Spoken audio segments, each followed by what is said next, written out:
Under God's banner आनुकूल्य प्रसारित साप्ताहिक Bible अध्ययन कार्यक्रम को आपण मु रेभरेंड अभिराम सिंह एवं मो सहित प्रभुंकर दास रंजन विश्वास प्रत्येक श्रोता बंधु मानू प्रभु श्रीकृष्ण मधुर नाम आम स्वागत जनाऊँ समस्त को नमस्कार। यह दिन मानक आमने प्रेरित पाउलंकर पत्र रोमियो मंडली निकट को आमने पाठ कर आसीचु 5 अध्याय पर्यंत आमने शेष करिछु। विगत सप्ताह रे आमने 6 अध्याय टी आरंभ करिथिलु। विगत सप्ताह मध्य आमने देखिथिलु जे किपरि जने विश्वासी अनुग्रह रे आ से सुरक्षित हेई पारे। अनुग्रह रे आमने परित्राण पाइछु, किंतु अनुग्रह आमनकु दिया जाय नाही जे आमने आहुरी अधिक भाव रे आमने पाप करिबा। आज आमने 6 अध्याय को पुणी आउ थे ध्यान करवा। तेणु आसतु खोलिबा रोमियो 6 अध्याय पाठ करवा 13 एवं 14 पद।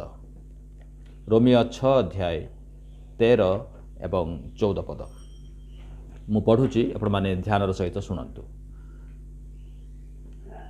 किंबा आपणा आपणार अंग प्रत्यंग को अधार्मिकतार अस्त्रशस्त्र रूपे पाप निकटरे समर्पण कर नाही, किंतु मृत मानक मध्यरु जीवित हैला परी आपणा आपणा को ईश्वरंक निकटरे समर्पण कर। पुणी आपणा आपणा अंग प्रत्यंग को धार्मिकतार अस्त्रशस्त्र रूपे ईश्वरंक निकटरे समर्पण कर, कारण पाप तुमानंक उपरे कर्तृत्व करिबा नाही, जेणु तुम्भे माने व्यवस्थार अधीन नुह मात्र अनुग्रहर अधीन अट। प्रभु आपणा पठित वाक्य रे आ श्रवण रे आशीर्वाद करंतु। आसंतु आमने प्रार्थना करिबा। प्रेमी स्वर्गस्थ पिता, आमने धन्यवाद दौचु आज सुंदर समय निमंते। प्रभु आउ थे प्रभु आमने से रोमियो पत्र प्रभु अध्ययन करुचु। तुम्हें आमनकर आत्मिक चक्षु प्रसन्न कर, जेपरी तुम से जीवंत वाक्य रे थिबा गभीर विषय गुड़िक प्रभु आज आमने देखा पारिबा, बुझा पारिबा। से निमंते बुझिबार मन दिय एवं प्रभु ग्रहण करिबार हृदय मध्य तुम दिय। जते जन प्रभु ए वाक्य को शुणिबे प्रभु को से प्रत्येक अंतरे तुम्हें कार्य कर। तुमर स्वर से माने शुणु, तुमर रब शुणा जाऊ बोली प्रार्थना करुचे। सबु महिमा गौरव तुमको दे यीशुंक नाम रे मागिलु, आमेन। प्रकृत स्वाधीनता। अनेक समय रे स्वाधीनता को आमने आउ भाभी थाउ जे मु जहा इच्छा ताहा मु करि परिबी, सेईटा स्वाधीनता नुहे। स्वाधीनता गोटे दायित्व बोध को नहीं आसे। जड़े व्यक्ति आनुष्ठानिक भाव में मुक्त होई मध्य जड़े कैदीर जीवन यापन करि पारे। जदि कौनसी व्यक्ति वर्ष वर्ष धरी कारागार रुहे एवं तापरे से मुक्त हुए, से प्राय तो कैदी परी आ भावंती एवं कैदी परी मध्य कार्य मध्य करती। स्वाधीनतार अभ्यास ए पर्यंत ता जीवन रे अंतर्भुक्त है नहीं। ख्रिस्टियन जीवन रे स्वाधीनतार अभ्यास को किपरि गठन करा जाई पारिबो पाउल एठारे दर्शैछति। 14 शताब्दी रे दुई भाई बेल्जियम रो गोटे राज्य रो शासन और अधिकार पई लड़ाई करुथिले। बड़ भाई रो नाम रेनल्ड थिला, आउ तांकू लोके मोटू बोली डाकुथिले कारण से अत्यंत मोटा थिले। एक तीव्र युद्ध परे रेनल्ड को सान भाई एडवर्ड तांको विरुद्ध रे विद्रोह कले। पुणे से राज्य उपरे निजर अधिकार को जमेले से, किंतु रेनल्ड को से हत्या कले नहीं, किंतु ता परिवर्ते एडवर्ड कौन कले गोटे कौतूहलपूर्ण गोटे कारागार को से तैयारी कले। से कारागार रो खासियत यह थिला जे चारि तांकर माने रेनल्ड को चारि पाखरे जो निर्मित गोटे दुर्ग थिला, आउ दुर्गरे गोटे मात्र कोठरी थिला, आउ सेई कोठरी रे गोटे कबाट थिला, किंतु कबाटी रे ताला लागी नथिला। झरका गुड़िक मेला थिला, सेठी लुहार रड गुड़ाक लागी नथिला। एडवर्ड रेनल्ड को प्रतिश्रुति देइथिले जे से जे कोनसी समय रे जदि चाहिबे ताहले से कारागार रो से बाहरी आसी पारिबे एवं निजर राज्य को से संभाली पारिबे। सेथिपई तांकु सेई कोठरी रे बाहरी आसीबाकू हबो। तेबे स्वाधीनता पाई जो बाधा कबाट बा झरकार नथिला, सेगुड़ाक तो मेला थिला खोला थिला किंतु बाधा थिला से निजे कारण रेनल्ड बहुत मोटा थिले आउ से निजर ओजन को से कमई पारु नथिले से आउ गोटे पक्षरे कौन करुले ना एडवार्ड तांको सबुदिन सुस्वादु खाद्य व्यंजन सबू आउ परसुले से खाद्यर लालसारे से खाई खाई आउ प्रतिदिन से मोटा होते आउ जो कबाट थिला से देकी बाहरी आसीबा पई ताकू असुविधा होतिला से आसी पारु नथिले से एई भली भाबरे 10 वर्ष काल आउ से जेल रे रहिले से बाहर को आसी पाले नहीं तांकर खाद्य खाइबार जो अभिलाष इच्छा थिला एते प्रबल थिला जे स्वाधीनता पाइबार इच्छा ठारू ताहा अधिक थिला से निजको संयत करि पाले नहीं आउ स्वाधीनता कौन ताको मध्य से चाखी पाले नहीं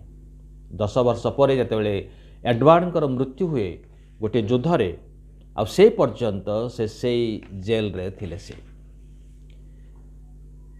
वास्तव रे एई कहानीटी ख्रीष्ट विश्वासिनी मानकर गोटे अनुभूति को व्याख्या करुछि जीशु आनुष्ठानिक भाव रे आमानकु तो मुक्त करिछथि आमाने पापरु मुक्त हेई सारिछु आमाने जदि चाहिबा आमाने जे कोनसे समय रे पाप को परित्याग करी आमाने बाहरी आसी पारिबा द्वार खोला अछि झरका सब मेला अछि किंतु आमाने बाहरी आसी पारि न थाउ कारण शारीरिक अभिलाष को पूर्ण करिबार आमाने लागि थाउ आउ एते भाबरे आमाने मात्रा रे आमाने व्यस्त हे पड़ू एवं आउ माने आम निजको आमाने पूर्ण करू जे से कबाट छोट पड़ी जाए आमाने आउ सेथिरु बाहरी आसी न थाउ एक पराजित एवं बंदी जीवन जापन आमाने करि थाउ 13 पदरे प्रेरित पाउल एठारे कहउछंती जे तुमाने आपणा आपणार अंग प्रत्यंग को अधार्मिकतार अस्त्र शस्त्र रूपे पाप निकटरे समर्पण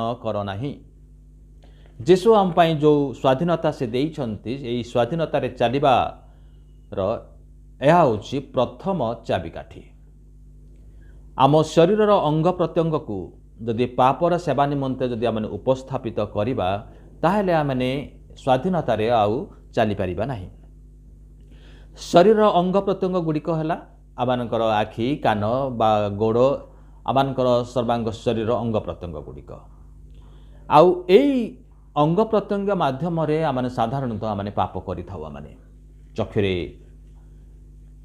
कामुकता थाए आउ आमाने आ खराब विषय आमाने देखि थाउ कान रे खराब शब्द गुड़िक आमाने शुणी थाउ आउ ए हाथ एवं पाद द्वारा आमाने खराब कार्य करिया पई आमाने तत्पर हो आमानकर अंग प्रत्यंग को आमाने पापर कार्य रे बा पापर सेवा करिया पई आमाने नियोजक करि थाउ आमाने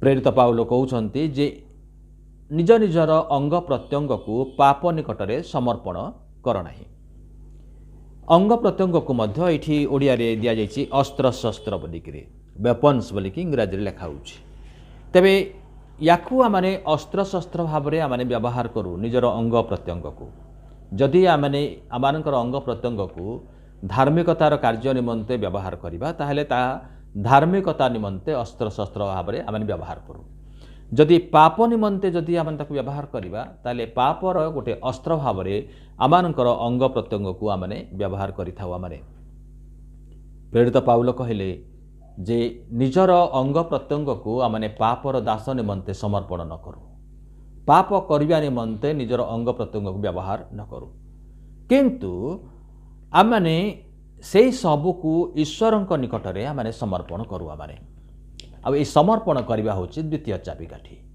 प्रथमटा होछि जे आमाने पाप निकटरे आत्मसमर्पण करिबा नहीं द्वितीय विषय होछि ईश्वरଙ୍କ निकटरे आमाने समर्पण करिबा जीशु ख्रीष्टଙ୍କର आउ ए स्वाधीनता जहाँ मान को दिया जाइछि आउ सेथिरे जीवन यापन करने निमंते ए अंग प्रत्यंग को आम ईश्वर निकटने समर्पण करवा केवल पापरू निवृत्त हवा यथेष्ट हम ना जो पर्यंत आउ कौन कार्य आउ नियोजक करा जाई नहीं से पर्यंत ताहा फांका थाए जेकोसी मुहूर्त आ शत्रु ताकू व्यवहार करिपारिबो आ सेथि निमंते आमाने पापरू निवृत्त हवा एवं ईश्वर निकटने समर्पित हवा। पुरातन नियम रे याजक माने ईश्वर निकटने निजको समर्पण करुले जिते से माने बलिदान उत्सर्ग करुले आउ सेई समय रे से माने कानरे आंगुठीरे गोड़र बुढ़ा आंगुठीरे बलिदानर रक्त को प्रयोग करुले से तार छिटा लगाउले आउ यह प्रमाण करे जे से माने सेमानकर शरीर अंग प्रत्यंग गुड़ी को ईश्वरंकर गौरव निमंते आउ से व्यवहार करेंगे आउ यही सब अंग प्रत्यंग ईश्वरंकर अटे। यात्रा तार 29 अध्याय 20 पदरे आज पढ़े याजक मैंने किभली भाव में आउ से अंग प्रत्यंग को सूची करुले ईश्वरंकर कार्य निमंते आ उल्लेख करा जायछि। द्वितीय विषय लिखा जायछि जे मृत मानक मध्यरु जीवित बोली माने आमाने जे मृत हो जाइछु पाप प्रति मृत पापरे मृत थिलु किंतु वर्तमान आमाने पाप प्रति मृत होइछु किंतु केवल मृत नुह किंतु ईश्वरंक निमंते आमाने जीवित होइछु आमाने सेथि निमंते जेहेतु एई जीवनटी आउ आमानकर नुहे बा पाप करबा निमंते जीवन पाई नहीं किंतु ईश्वरंकर धार्मिकतारे जीवन यापन करबा निमंते आमाने जीवन पाइछु सेथि निमंते एई शरीर को आमाने ईश्वरंक निकटरे आमाने उपस्थापन करिबा। तार अर्थ होउछि आमानकर जो पुराना स्वभाव थिला पापर स्वभाव थिला ताहा मृत हो जाइछि आउ जो दिन आमाने यीशु ख्रीष्ट को आमाने विश्वास करू सेई दिन आमाने आत्मिक जीवन रे आमाने जीवित होउछु पाप प्रति आउ आमाने जीवन यापन करिबा नाही किंतु ईश्वरंक सकाशु आमाने जीवन यापन करिबा। यार अर्थ है जे जो शरीर माने जो जीवन आम पाइचु से जीवन ईश्वरंक प्रति आकृष्ट हेबापाई से बाध्य अटे कहीं ना जे तांकु जीवन देइछि जे आमानकु जीवन देइछन्ते तांको निकटरे आमाने चिर ऋणी अटु आमाने we are obligated to live for him कहीं ना से आमानकु जीवन देइछन्ते आउ एई जीवन तांकर आ से निमंते आमाने तांको ठारे चिर ऋणी अटु। 14 पदरे आउ लेखा अछि जे कारण पाप तुमानंको उपरे कर्तृत्व करिब नाही जणे तुमाने व्यवस्थार अधीन नुह मात्र अनुग्रहर अधीन अट। स्पर्जन कहन्ति जे एई पदटी आमानंकु परीक्षा प्रतिज्ञा आउ उत्साह दिए प्रेरणा दिए केमती तीनोटी विषय देखुचु जे परीक्षा प्रतिज्ञा आउ प्रेरणा।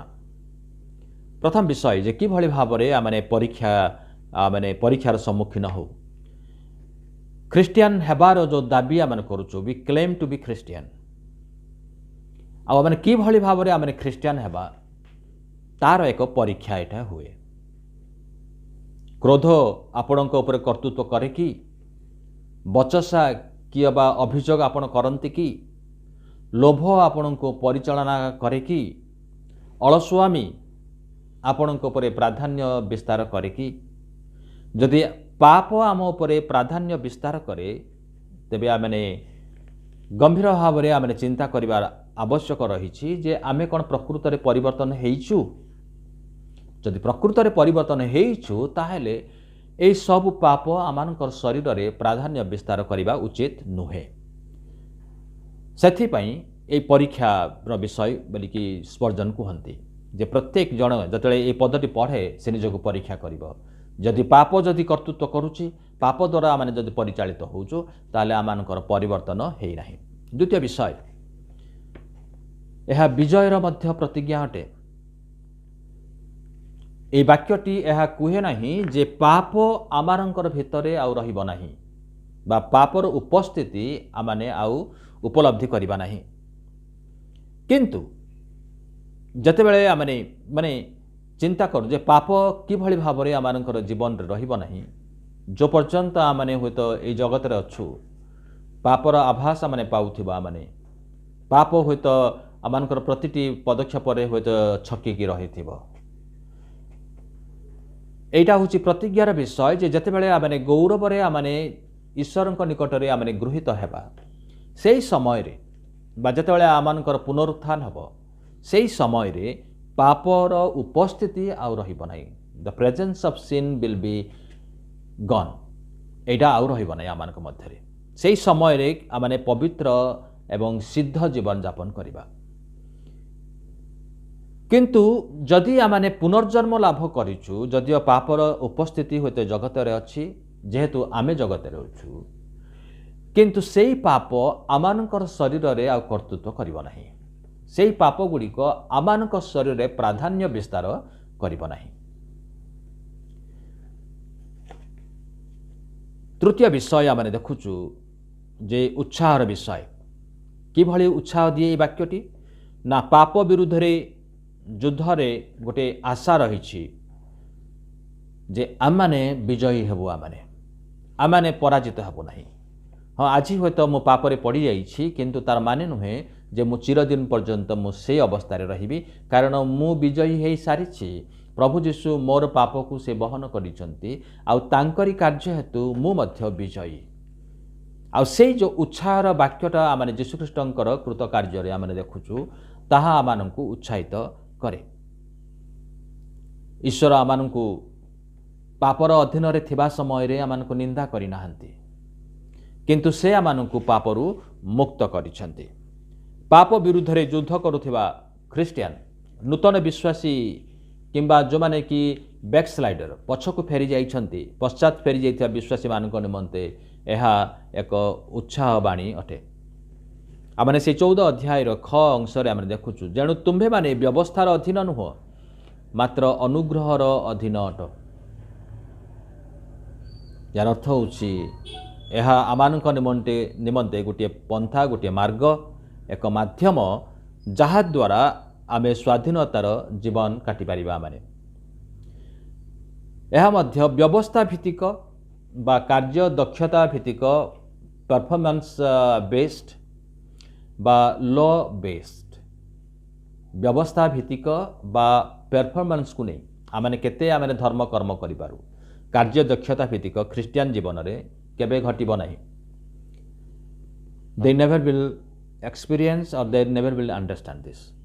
जो माने व्यवस्था पालन रे लागि छंती बा जो माने निजर कर्म रे धर्म कर्म रे विश्वास करंती किंतु एई विषयटा जा लेखा अछि जे तुमाने अनुग्रहर अधीन जो माने व्यवस्था भित्तिक नुहे किंतु अनुग्रह भित्तिक जीवन यापन करंती से मानक निमंते कुहा जाउछि। व्यवस्था जहा कि आमानकर मानदंड को आउ माने आत्मिक मानदंड को परिभाषित करे। It defines our spiritual standard जे किए केते व्यवस्था को पालन करि पारिछि से सेतिकी धार्मिक किंतु ए व्यवस्था मध्य कहि दिए जे where we fall short of जे आमाने कोठी उणा पड़ी जाउछु केते बेले आमाने को व्यवस्था को आमाने मानि नाहु आ उणा पड़िलु। तो व्यवस्था जदिओ स्पिरिचुअल स्टैंडर्ड को बुझौछि जे आमानकर आत्मिक मानदंड एई भली आ मु एतेटा व्यवस्था पालन करिछि आ एई परिमाण रे मु जने ख्रिस्टियन बा मु धार्मिक व्यक्ति किंतु सेई समय रे जते बेले आमने गोटिया माने भूल करू आउ ता कहि दिए जे तुमे एई व्यवस्था को तुमे पालन करिना ह सेति पई तुम जीवन रे उणा पड़ी जाइछि you are fallen short of. किंतु पापरु एहा मानकु मुक्त करि पारे नाही। व्यवस्था केवल देखै दिए जे तुमे पाप करिछ व्यवस्था कहि दिए जे तुम व्यवस्था पालन करिबारे तुमे असमर्थ रहिछ किंतु पापरु संपूर्ण भावरे ताहाकु मुक्त करे नाही किंतु अनुग्रह ताहा आमानकु करिथाय। अनुग्रह आमानकु पापरु मुक्त करिथाय। अनुग्रह धार्मिकता माध्यम रे राजत्व करे रोमी तार 5 अध्याय 21 पद अनुसार। तेणु अनुग्रह व्यवस्था नुहे जहा पाप उपरे बंचिबाकू शक्ति आउ स्वाधीनता दिए। यह पुनर्बार मत दर्शाए जे अनुग्रहर अधीन रे बंचिथिबा जीवन एक धार्मिक जीवन हेब। अनुग्रह पाप करिवार लाइसेंस नुहे जे मु अनुग्रह पाउची सेति पई मु पाप करिवि मु जतिकी पाप करिवि आउ ईश्वर मते सेतिकी अनुग्रह देबे। प्रेरित पाउल कहते जे ईश्वरंकर अनुग्रह पाप करने निमंते लाइसेंस नुहे। पाप करने गोटे बाहाना भाव अनुग्रह रे रहिबार गोटे चिन्ह अटे जे आमने प्रकृत रे अनुग्रह रे नाहु। तापरे लेखा अछि जे व्यवस्थार अधीन नुह मात्र अनुग्रहर अधीन अट। पुनर्जन्म पाइथिबा प्रत्येक व्यक्तिंकर जीवन रे होइथिबा जो परिवर्तन को यह वर्णना करुछि। पाउलंकर समयर यहूदी माने सेमानक निमंते व्यवस्था अनुजाई बा व्यवस्था भित्तिक जीवन यापन करिबा सब किछि थिला। They wanted to live according to the law. सेटा सेमानक निमंते आउ महत विषय थिला। ईश्वरंकर अनुमोदन पाइबा पई अनंत जीवन पाइबा पई व्यवस्था सेमानक निमंते गोटे मात्र पंथा थिला। मात्र वर्तमान पाउल कहती जे नूतन नियम को दृष्टि आगे रखी आमे व्यवस्थार अधीन रे नहु बरं अनुग्रहर अधीन रे अछु। आम जीवन रे तांकरी कार्य ही सबकिछि बदलै देई पारिछि। यीशुख्रीष्टंकर कार्य ए समस्त को बदलै देई पारिछि। रोमी तार 6:1 अध्याय रे पाउल जो प्रश्न पचारिछंती जे अनुग्रह प्रचुर हेबारु कि आमाने पाप रे आमाने रहिबा, ए प्रश्नर उत्तर आउ एई पदगुड़िक से दौरान। कारण जितेबाला आम परित्राण पाई थाउ, पाप क्षमार अनुभूति आम पाई थाउ, ईश्वरंकर अनुग्रह को जिते आम लाभ करिथाउ सेतेबेले आम जीवन में गोटे आउ गभीर परिवर्तन हुए। आम जीवन पुरुष माने पुरातन पुरुष आउ से मृत हो जाए, नूतन पुरुष जीवित हुए। आउ ए परिवर्तन को दृष्टि रखी यीशुख्रीष्टंक ठारे प्रत्येक व्यक्ति जो माने नूतन सृष्टि हेइछंती से माने अभ्यासगत पापरे आउ रही पारिबे नाही। से माने कहि पारिबे नाही जे ईश्वरंकर अनुग्रह अछि मु पापरे मु रहिथिबी, से माने करि पारिबे नाही। सेही समय रे पापर the presence of sin is temporary. ख्रीष्ट विश्वासी मानक निमंते जे जदियो से माने शारीरिक अभिलाष बेले बेले से पूर्ण करती, किंतु जतेबेले से अनुताप करि से फेरी आसंती से माने पापरे पड़िकी रुहंती नाही, से मानक निमंते यह अस्थायी मात्र। स्पर्जन कहिछंती आहुरी जो अनुग्रह मो जीवन को परिवर्तन करे नाही ताहा मो प्राण को बंचाई पारिबो नाही। The grace that does not change my life will not save my soul बोली कि से कहंती। जदि अनुग्रह जदि आमानकर जीवन को परिवर्तन करि पारि नाही ताहले ताहा मो जीवन को मध्य बंचाई पारिबो नाही। किंतु ताहा नुह जे अनुग्रह जो माने ईश्वरंकर अनुग्रह पाहंती से मानकर जीवन मध्य परिवर्तन हेइची आ हेबार मध्य आवश्यक रहिची। जोहन प्रेरित जोहन एई विषय को आउ टिके भाबरे अन्य भाबरे से कहंती लेखंती प्रथम जोहन 3 अध्याय 6 एवं 9 पदरे जे केही ताहांक ठारे रहे से पाप करे नाही, जे केही पाप करे से ताहांकु देखि नाही, किए बा ताहांकु जानी नाही। जे केही ईश्वरंक ठारु जात से पाप करे नाही, कारण ईश्वरंकर बीज ताहा ठारे रहे आउ से ईश्वरंक ठारु जात हेबारु पाप करि पारे नाही। जदि ईश्वरंकर अनुग्रहरु विश्वास द्वारा आमने परित्राण पाइछु, आमने ईश्वरंक ठारे आमने अछु। जेहेतु आमने ईश्वरंक ठारे अछु आमने पाप करि पारिबा नाही, कारण ईश्वरंक ठारे पापर लेस मात्र नाही। द्वितीय विषय आ से कहंती जदि केही पाप करे से ईश्वरंकु देखि नाही बा ईश्वरंकु से जानी नाही। काहेकि ना जे ईश्वरंक ठारु जात हेइची से पाप करे नाही, कारण ईश्वर पवित्र, ही इज होली विदाउट सिन। आउ जेहेतु विश्वासी मानकर जीवन रे तांकर बीज अछि, से माने ईश्वरंक ठारु जात हेबारु से माने पाप करि पारंती नाही। How can they sin when they are in Christ Jesus? It is impossible for them to sin. जो माने ख्रीष्टंक ठारे रुहंती, ईश्वरंकर बीज जो मानक ठारे रुहे, जो माने ईश्वरंक ठारु जात से माने पाप करि पारंती नाही। एई परिवर्तन गुड़िक एक समय रे होता आसी न पारे बा आमानकर जीवन प्रत्येकटी क्षेत्र को हुए ता प्रभावित करि न पारे, किंतु समय गड़िबा सहित जतबेले आमाने ख्रीष्टंक ठारे आमाने वृद्धि पाउ, आमाने तांकर ज्ञान तांकर तत्परता वृद्धि पाउ, आमाने आउ सेही समय रे आमाने प्रकृत भाव में आमाने मुक्त हो, आमाने आउ धार्मिक जीवन यापन करिया पई आमाने गोटे प्रकार रो अभ्यास रे परिणत हो जाए। आमाने पाप को आमाने घृणा करू,